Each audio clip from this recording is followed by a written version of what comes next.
সূর্য জয়কে একটা প্যাকেট দেয় দীপান্বিতাকে দেওয়ার জন্য। দীপান্বিতাকে বলতে বারণ করে। সূর্য শাড়িটা হাতে নিয়ে বলে, এমন একটা লাল শাড়িতে আর খোলা চুলে আমি দীপান্বিতাকে স্বপ্নে দেখেছি।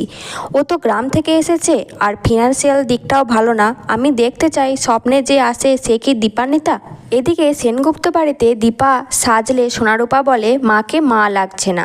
তখন দীপা তার সাজটা মুছে দেয়। এমন সময় জয় এসে দীপাকে শাড়িটা দেয় আর সূর্য যেমন সাজতে বলেছে বলে, কিন্তু দীপা বলে সূর্যের মনের মতো করে সাজবে না, কারণ আমি বাস্তব, স্বপ্ন নয়। সোনারূপা দীপাকে সাজাবে বলে। সূর্য কলেজে গিয়ে অপেক্ষা করে দীপার জন্য। জয় আর উর্মি দীপাকে কলেজে দিয়ে আসে। অন্যদিকে ইরা সুন্দর করে রেডি হয় আর বলে পার্টিতে সূর্যকে ওর কাছে নিয়ে আসবে। দীপা সূর্যের সামনে গেলে সূর্য মুগ্ধ হয়ে দীপার দিকে তাকিয়ে থাকে। দীপা সূর্যকে জিজ্ঞাসা করে, কি দেখছো? সূর্য বলে, আমার স্বপ্নে যে আসে সে তুমি নও। এটা শুনে দীপা চলে যেতে গেলে সূর্য দীপার হাত ধরে আর বলে, তুমি আমার বাস্তব, তুমি ধ্রুব সত্য। আমি স্বপ্নে যে ফুলের গন্ধ পাই ওটা তোমার কাছ থেকে আসছে।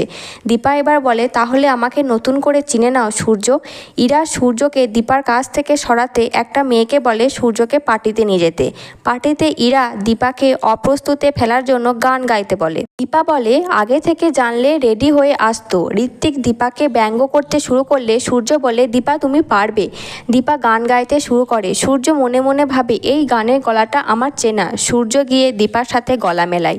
সবাই পার্টিতে নাচ গানে ব্যস্ত থাকলে ইরা সূর্যকে ইঞ্জেকশন দিয়ে নিয়ে যেতে গেলে কলেজে একজন ম্যাম দেখে নেয়। দীপা সূর্যের খোঁজ করলে ওই ম্যাডাম বলেন ইরা সূর্যকে নিয়ে গেছে। দীপা বাইরে গিয়ে দেখে ইরা সূর্যকে গাড়ি করে নিয়ে যায়।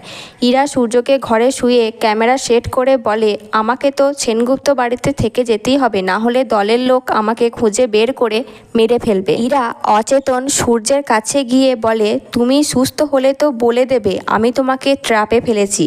আমাদের বিয়ের তো কোনো ছবি নেই, তাই আমরা ছবি তুলব। কিন্তু সূর্যের পা লেগে ফোনটা পড়ে যায়। এদিকে দীপা জয়কে নিয়ে চলে আসে। দীপা ইরাকে জিজ্ঞাসা করে, সূর্যকে কেন নিয়ে এসেছো? তখন ইরা বলে, আমরা হাজব্যান্ড ওয়াইফ টাইম স্পেন্ড করছি একসাথে, তোমাকে বলতে বাধ্য নই। তখন জয় বলে, বৌদিদিকে না বললেও আমাকে বলতে বাধ্য তুমি। দীপা জিজ্ঞাসা করে, কি করেছো তুমি সূর্যের সাথে? ইরা তখন বলে, সূর্যের শরীর খারাপ করছিল তাই ট্রাঙ্কুলাইজার দিচ্ছিলাম। দীপা বলে, ক্যামেরা অন করে ট্রাঙ্কুলাইজার দিচ্ছিলে? বোকা আমি।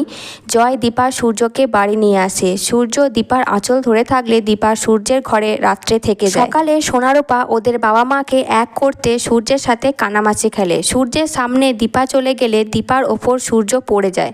সূর্য চোখ খুলে দীপাকে দেখতে পায়। সেই সময় ইরা এসে বলে, সূর্য দীপার আগেও বিয়ে হয়েছে।